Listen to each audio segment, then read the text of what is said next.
Okay, so we're going to be looking at plant-based diets, expanding pupil learning experiences. But before we actually start properly, I just wanted to give a little bit of context really about where this webinar sits in some work that we're doing at the British Nutrition Foundation. So we've been undertaking for the last year some work around exploring what a future modern food education might look like. And the project has had 4 elements to it, and we're just coming to the end of it now. So last September, October time, we did a teacher and pupil survey exploring current and future practice, and the results of that are available on the website. And that was really interesting, actually finding out what it is that pupils feel about their food lessons, their current food lessons, or perhaps in the past, but also about what they have enjoyed making at school, their practical skills, and what they would like to do more of. We also had a half-day consensus building event, and the recordings, presentations, and recommendations are also available online. And through that, we made 10 recommendations about what a modern food nutrition education should look like. Then we've been developing recipes that are more inclusive of our diverse culture and society. And we've got quite a lot of recipes now available online. And then we've also been doing teacher training. So this is the 3rd webinar that we've done. And then we've also done some virtual practical workshops as well. So what we're going to cover, so first of all, Ewan's going to cover how can a plant-based diet be defined? And then he's also going to look at plant-based diets and the Eatwell guide. I'm then going to talk about widening young people's understanding of food cultures around the world. And then we're going to talk about thinking about your schemes of work, schemes of learning, and how you can make them more inclusive, more diverse, and think about different ingredients and different learnings that the pupils can have over the time that they're with you. And then we're also going to look at resources, recipes, and support from Food A Fact of Life, but also the British Nutrition Foundation as well. So I'm going to stop sharing my presentation, and then Ewan will share his, and then I'll come back after Ewan has presented. Thanks again to Francis for the introduction. So my name's Ewan. I'm the Nutrition Education Officer with the Nutrition team. And I'm just going to give you kind of a whistle-stop tour of plant-based diets and what that kind of means for both nutrition and sustainability, which is a really kind of big topic at the moment that we're trying to cover at the British Nutrition Foundation. So the first thing that we have to try and do is define what plant-based is. And this is actually quite tricky. So plant-based or plant-based diets currently have no legal definition. There's no sort of broadly accepted definition of what a plant-based diet is and whether a plant-based diet can or can't contain foods of animal origin. And if you look at the pie chart on the right here, this was from a BNF survey that we commissioned with YouGov. So these are kind of members of the UK population responding to this survey. And you can see that 41% said that to them, a plant-based diet meant a vegan diet, i.e. no animal products whatsoever. However, that leaves another 59% that include animal foods in some degree. So some 20% thought a vegetarian diet. So no meat or fish, but maybe eggs, honey, other animal products like that. 10% thought flexitarian, which is another term that's difficult to define. And usually kind of we're looking at things like a sort of partial reduction of things like meat and animal products. And some thought it was even more broad, a diet with plenty of vegetables. And this is difficult in terms of researching as well, because if you don't have a clear definition, when you're trying to look at sort of the health and sustainability effects of plant-based, it could be very difficult without a universal definition to compare studies with each other. So something to think about, could an alternative term such as plant-rich help avoid confusion? So we're going to use plant-based in this presentation, but what we mean by plant-based is that the majority of the foods in the diet come from a plant source. So we're not saying that by definition, a plant-based diet has to exclude animal products entirely, but it's one that's mostly plant-based or plant-rich. So one of the things to think about with plant-based diets are key nutrients. So the main takeaway from this is that we want a healthy, balanced diet and a diverse diet to make sure that getting all the nutrients we need. So if someone's eating predominantly plant foods, there are some nutrients that we want to watch out for. So there's an example of a few here. So we've got iron. Now, interestingly, people who eat, for example, vegetarian or vegan diets may actually consume more iron than those that don't. However, iron from plant sources is less bioavailable than iron from animal sources. And so this can lead to an increased chance of deficiency in iron on vegetarian or vegan diets. There is some iron available in green leafy vegetables and also in some pulses. So again, it's useful to kind of incorporate those in a diverse diet. Vitamin D. So we can get vitamin D from sunlight, but we're all advised to take vitamin D supplements in the UK just because we don't get enough sun exposure year round, particularly even today. It's a nice sunny day, but unfortunately most of us are inside. Very happy you could join us. But hopefully you'll be able to enjoy a bit of sunshine afterwards. Calcium, again, so there are some compounds in plant foods, for example, oxalic acid in spinach that can inhibit absorption of calcium. Iron, zinc, other compounds called phytic acids can also reduce absorption of those nutrients as well. And another one that's often forgotten about is iodine. And milk and dairy products are the main contributors for iodine in the UK. But many milk alternatives are not fortified with iodine. So that can be something to look out for if you're substituting dairy with an alternative. So again, thinking more about vegan and vegetarian diets, so these might be a bit stricter and they might be restricting animal products a bit more. And you can have a healthy, balanced diet with a vegan and vegetarian diet, but it's important to note that there are many nutrients that are predominantly found in animal foods. And so those will need to be obtained in the diet either through other sources or through supplementation. And if you or a pupil is on a more heavily plant-based diet and they want to consider supplementation, that should be something that should be discussed with their doctor or pediatrician. So tips for healthy vegan or vegetarian diets. So checking dairy alternatives for fortification, mainly for things like calcium, vitamin D, and also iodine if you can. That's fantastic. Vitamin B12, which is pretty much only found in animal products, but it can be in fortified foods like breakfast cereals, for example. Including vitamin C with any plant-based iron sources. So those are kind of your green vegetables mainly. Vitamin C helps to increase the absorption of iron from plant-based sources. And calcium sources as well. So again, fortified dairy, things like certain types of tofu, many types of bread, and also dried fruit can provide those nutrients for you. So when we're talking about plant-based diets, nutrition, often one of the things that first jumps to mind is protein, but really we need to think about more than just protein. With a plant-based diet, most people can get the right amount of protein with a diverse diet. But we need to think about those other important nutrients that we mentioned, like iron, zinc, calcium, iodine, vitamin B12. And there's other nutrients to consider as well. So for example, an analysis of meat alternatives and products on sale in the UK at the moment found that the meat alternatives generally had lower protein and higher salt, although on average they also had lower calories, fat, saturates, and higher fiber. So it's a bit of a balancing act. And of course, when selecting any of these products, it's really important to check the label for the amount of those things and check the traffic lights on the front as well. So just going to quickly talk about sustainability, because that's a sort of really important consideration for a plant-based diet as well. So I won't go into too much detail on this, but it's important to touch on it briefly. So it's really important dietary change as part of sustainability and a global effort, which this can affect people and the planet. As you can see here, 1 in 5 deaths globally is due to a poor diet, 2 billion adults overweight, but also 500 million are underweight. So there's big disparities there. And then in terms of the planet, food production is the largest cause of global environmental change overall. So between 19 and 37% of greenhouse gases is produced somewhere in the food system, about 70% of fresh water and about 40% of land use. And we want to consider all those things together when we're talking about sustainability. So it's not just as simple as saying CO2 and forgetting about those other factors.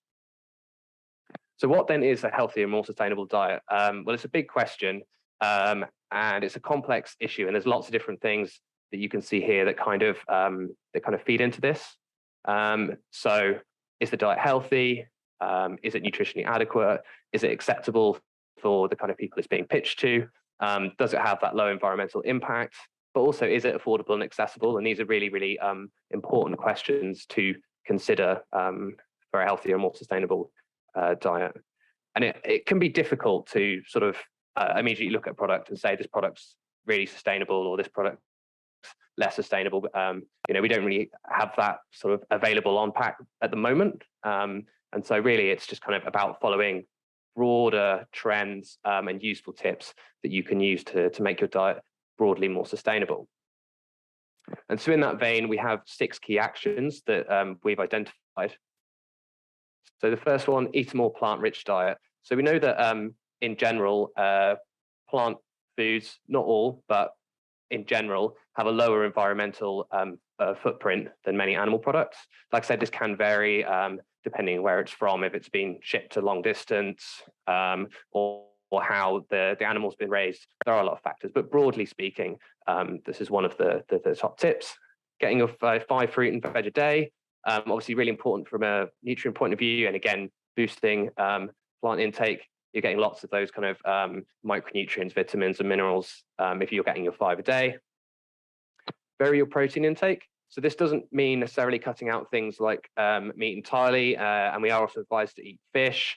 But there are other protein options out there like beans and lentils that you can try, or you can try, for example, in a chili, doing sort of half beans, half mince, mixing things up that way. Just getting some different some protein in your diet. Limit foods high in fat, salt, and sugar. So again, if you're sort of following a more plant-rich diet, you're having lots of fruit and veg. Generally speaking, those foods are lower in fat, salt, and sugar. But do, like I say, be a little bit careful, particularly around things like salt. Some meat alternatives can be high in salt, and there can be products that are marketed as vegan, for example, that are sort of loaded triple-decker, cheeseburgers or something. And those foods obviously still aren't really healthy options as part of a balanced diet. A couple more here. These ones aren't really as related to plant-based diets. The ones in green are, but choosing sustainable fish and seafood and wasting less food and drinks also really important. So moving on to plant-based diets in the Eatwell guide.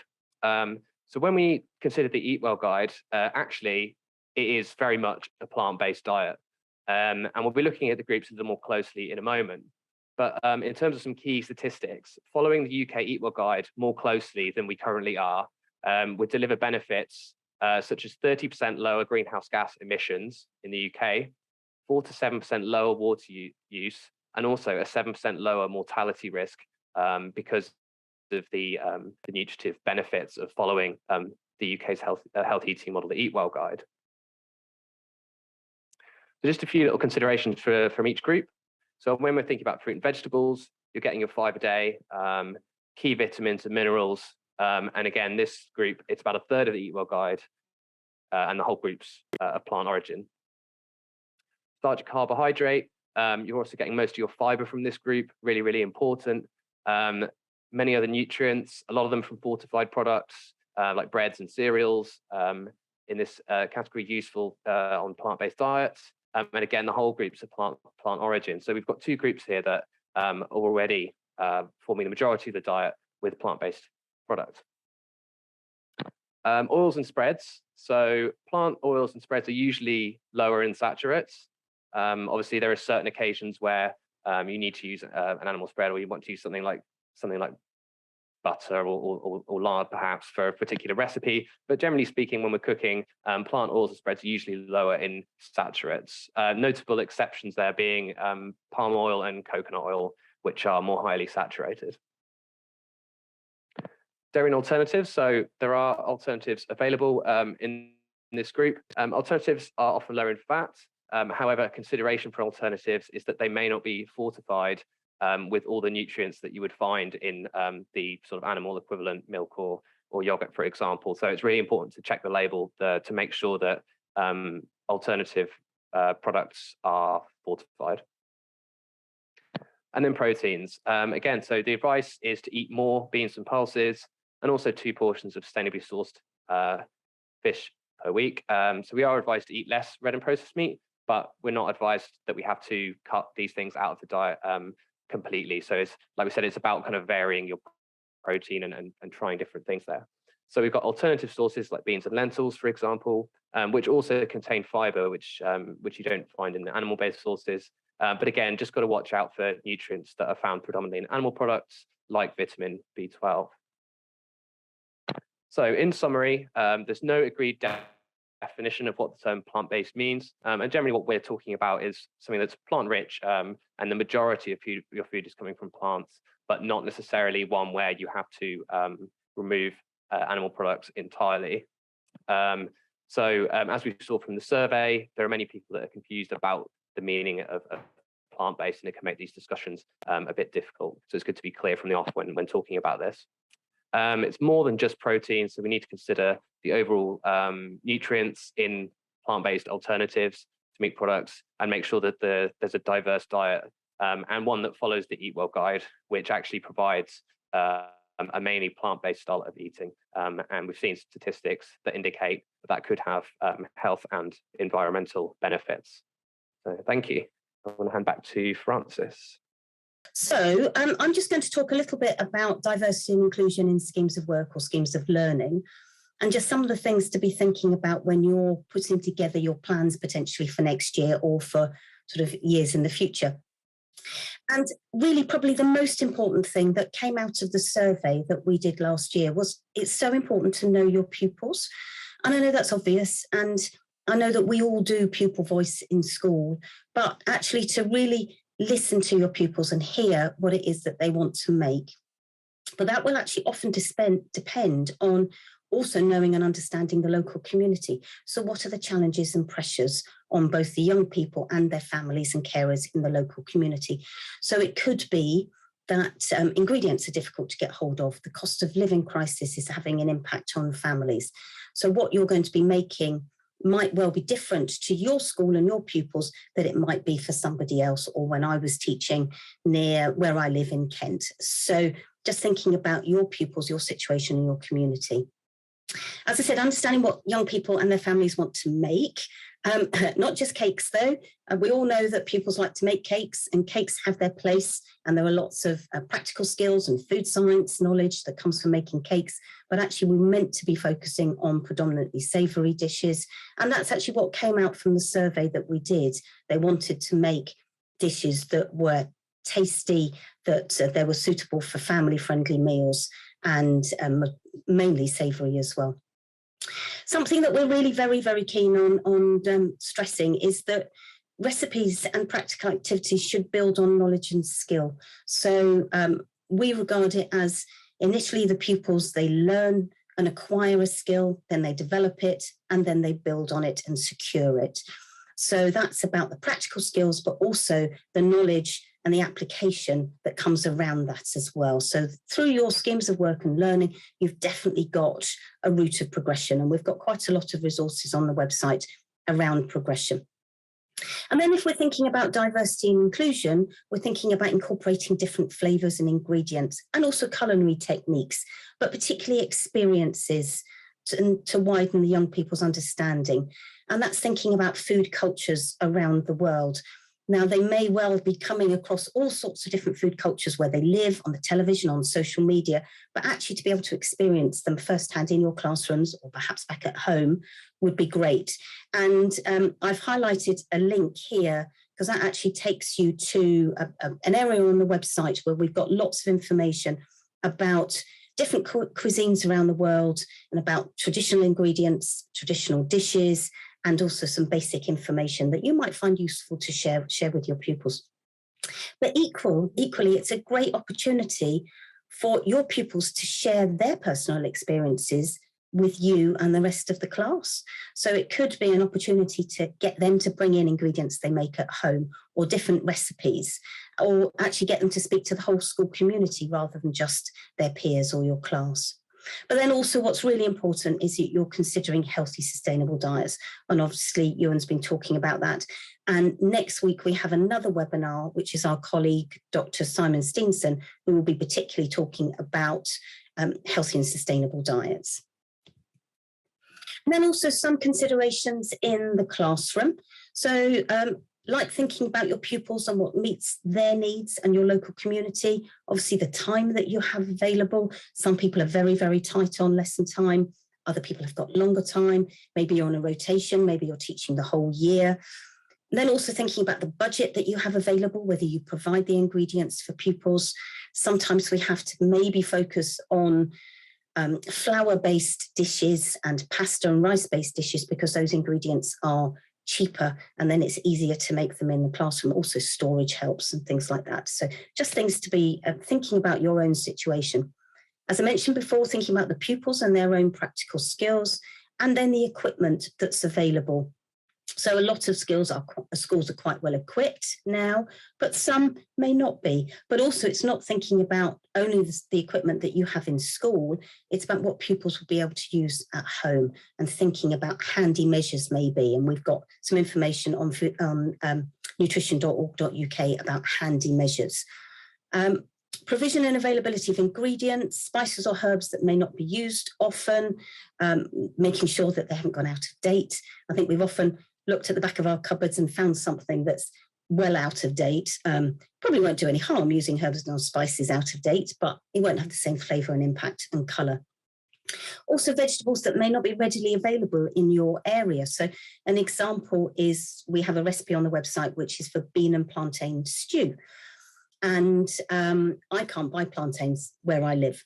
But a colleague of mine who lives in North London, she was able to get them for me. So what we had to think about was what alternatives might be able to be used instead of plantains. So green bananas, so unripe bananas or sweet potatoes actually work quite well in the recipe instead of plantains. Involving the school and the local community, there may be some experts that you can call on that could offer guidance or input or do a session with you. And then also I think something that's really important is sharing the success of your pupils' work through the school social media, newsletters and special events. Really tell people the fantastic work that your pupils and you are doing. So just thinking about plant-based proteins, and Ewan mentioned about beans, peas and lentils. And there were just some others that I thought I'd just mention here. Some of them you'll be very familiar with, but we've got pea protein, we've got seitan, often bacon is made with that, or sort of a meat alternative bacon, soy meat alternatives, tofu, and then tempeh as well. And I've just put a little photograph on there of, it's a recipe that we did for Healthy Eating Week a few years ago, which was mushy pea soup. Now, I know that might sound a bit strange, but I love mushy peas. You have to be a bit careful with the salt content. But actually, a couple of cans of mushy peas and a bit of stock, maybe an onion if you want to add it, makes a fantastic, cheap and really easy soup, which has got some really nice plant-based proteins in it. And you could also make some easy flatbreads with it too. I also wanted to just talk about some alternative protein sources. So I know a lot of schools are trying out insects, which is quite exciting for the pupils. But actually something I didn't realise, and I think it's a really important point to make, is that there can be an allergen risk for some pupils. If they have a shellfish or fish allergen, there is the exoskeleton of insects can actually be made with chitin, and that can be made found in the structures in invertebrates and fish. So there could be a risk of pupils having an allergic reaction to tasting insects. So do make sure you've done your risk assessment around that. The other thing that there's lots of research around bacterial protein sources, and then also cultured meat. There's been quite a lot in the news about that. And also fungal protein sources. And corn comes into that because it's made from a mycoprotein, which is a fungus. And actually there is something else, which is some alternative proteins which are being made from air, which I thought was amazing. And it actually reminds me when I was growing up and I asked my mother what we were going to have for dinner, she would always say fresh air pie. So it may be that now we could be making fresh air pie. Anyway, so what else? So Ewan mentioned that a plant-based or plant-rich diet can still include some meat, fish, dairy, eggs, and other protein sources. So I just thought I'd show you some of the recipes that we've been creating over the last few months and are available on the website. And these particularly use those other protein sources. So we've got some with meat, fish, eggs, and also one that we've made recently, which is one that uses dairy. And actually it's about making homemade cottage cheese. And we had a workshop last night and we did this as part of the workshop. So you make homemade cottage cheese using milk, and kefir or buttermilk or yogurt. And then you can then use that in order to make gazik, it's called, which is a Polish cheese dip, and the image is on there as well. So we thought that was a really nice activity to do with pupils. So you're using some fairly sort of low complexity skills and low complexity recipes, but lots of opportunity to talk about different ingredients they may not know an awful lot about, something like kefir, and then also thinking about making some alternative recipes and using some bit of food science knowledge as well. But just thinking about the practicalities in the classroom, as I said before, first and foremost, remember pupil choice. That's probably the most important thing. And we would always recommend that you provide options for pupils to use alternatives. So always on our recipes, we have, if it's a meat-based recipe, we also have an opportunity for the pupils to use an alternative if they should choose to. But there is always the choice to use either meat, fish, or an alternative. Ewan mentioned about swapping half the meat for beans and lentils in recipes. That's quite a fun thing to do, quite a nice opportunity to do some sensory evaluation and testing the recipes, and then also doing some nutritional analysis using Explore Food. As far as your planning ingredients are concerned, if you're providing ingredients, consider buying in bulk, because actually that potentially can be much cheaper. And then you could freeze ingredients if need be. So if you wanted to buy meat or fish in bulk, you could freeze that and then just bring out the amount that you need when you need it. The other thing I used to do quite a lot was actually get my pupils to work in groups or pairs, and that also helped to reduce the cost. And they then took home half the recipe. So that worked quite well. And also, if you're using herbs and spices, and with the recipes that we've been doing recently, they've had some fantastic different herbs and spices. And the Eastern European recipes we've been doing recently, we found out that there are 8 different types of paprika. Who would have known that? But they can be quite expensive to buy. So rather than asking your pupils to bring in a small amount of herbs and spices, perhaps that's something that you could provide for them. And actually they can be bought quite easily in bulk. So you can get them online in large quantities and you can keep those ready to use. You could run tasting and sensory tasting sessions so that pupils can try ingredients or dishes that may be unfamiliar to them. So part of the recommendations that we put forward about a modern education was that pupils start off with using ingredients that are quite familiar to them. And that could be familiar to them because of the community that you live and work in. But then after that, once they're used to using those ingredients, you then extend that and you get them to try out different new ingredients and become more confident in using those. Be creative using leftovers to reduce food waste. So you mentioned about sustainability, and reducing food waste is a big part of that. And some of the things that you could do, if you're reducing the quantities of ingredients in recipes for pupils to use in schools, you may only need half a can of chickpeas. What could you do with the rest of it? So you could add it to another dish maybe, or you could do roasted chickpeas. And we've got recipes on nutrition.org.uk, part of Healthy Eating Week, around making roasted chickpeas, either in the oven or using an air fryer. Excuse me, or making asparagus end soup. So I did this recently. I went to our local fruit and veg shop and they were cutting the ends of the asparagus because they were very woody, didn't want to sell them. And I said, don't throw those away. I can make a fantastic soup. So in the end, I took them home, excuse me, and made this wonderful soup. It was a little bit of an effort because it needed to be cooked for quite a long time. And also it needed to go through a food processor and a sieve to get rid of all the woody bits. But actually the flavour was fabulous. So have a go at doing that. And then thinking about adapting recipes to use different ingredients. For example, chickpea muffins or avocado and chocolate cake. And then also one of the examples that Andrew Hotshorn has suggested to us, and he's a colleague at another school, is to try a back of fridge pie. And that's basically using any of the ingredients that you've got in the fridge to make a pie or make another dish. And I think that's a really exciting thing to do. And it gets the pupils to think about thinking outside the box and actually not just making a recipe, but actually really looking in the fridge and seeing what's available and what they can make and using their skills and knowledge appropriately to make something for themselves. A little bit about resources. So we've got lots of food commodity resources on the website. We've also got some resources around mycoprotein. A couple of things I wanted to say as well about a little bit about dairy and food science. I talked about cheese making earlier, but we've got some other resources about cheese making using lemon juice. And Ewan has put together some really nice resources to use with the pupils. And then we've also got another one, which is about frothy milk, and actually getting pupils to understand creating a foam using frothy milk, and actually getting them to think about how it works with the different alternatives, and which is successful and which is not. And then we've also got something which is a thinking hat evaluation. So if you're a thinking school, you might have come across something like this in the past. And it's the one that we've got online is actually based on testing and trying different meat alternatives and actually saying which ones they liked, which ones could be improved, etc. So that's quite a nice activity to do with pupils. And then also we've got some Healthy Eating Week resources. So it's Healthy Eating Week this week. And one of our themes is vary your proteins.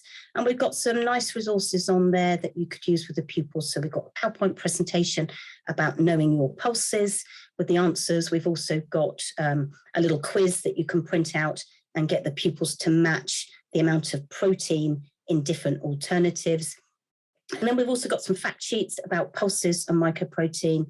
And then we've got some other activities. Now, these are designed for the workplace, but actually could be very easily adapted for using in school. So we've got one about a bean feast, and that's making a recipe using beans. And then we've got another one, which is salad bar suggestions, varying your protein.